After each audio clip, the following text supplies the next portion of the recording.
যে আমরা আজকে বাদিয়াখালী স্টেশনের বাজারে ঢাকা টেইলার্সে আসলাম আমার বইয়ের জামা সেলাইয়ের জন্য।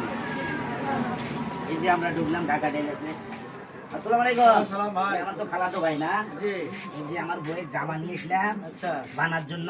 আচ্ছা এই যে এটা একটা জামা, ঠিক আছে, আর এইটা একটা জামা, ঠিক আছে, এটা পায়জামা আর এটাও একটা পায়জামা।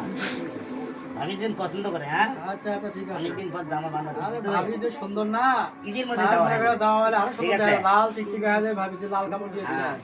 আপনার বলে কাটিং ভালো বুঝছেন? ইনশাআল্লাহ। অন্য কোনো দিবেরে দিচ্ছে না, বলতেছে ঢাকা টেইলার্স ছাড়া জামাই বানাবো না। ঠিক আছে। আসসালামু আলাইকুম। আপনারা যারা মা বোনেরা আছেন বা ভাইরা আছেন, সুন্দর প্যান্ট সুন্দর জামা বানাবেন, আপনারা সবাই আমাদের স্টেশন বাদিয়াখালী বাজার, আমার খালাতো ভাই ঢাকা টেইলার্স নামে একটা প্রতিষ্ঠান আছে, আপনারা আসবেন, ওইটা লেসে জামা বানাবেন, সুলভ মূল্যে সুন্দর কাটিং দেয় এবং সবাই রুচিসম্মত সেলাই এবং জামা কাটিং পছন্দ করে। আপনারা সবাই এখানে আসবেন আর আমার এই ভিডিওটা দেখে বেশি বেশি লাইক শেয়ার কমেন্ট করে যাবেন। আমি যে অসহায় ব্যক্তিদের ভিডিও ছাড়ি সেগুলো তো যেন সাপোর্ট বেশি বেশি পাই। আল্লাহ হাফেজ।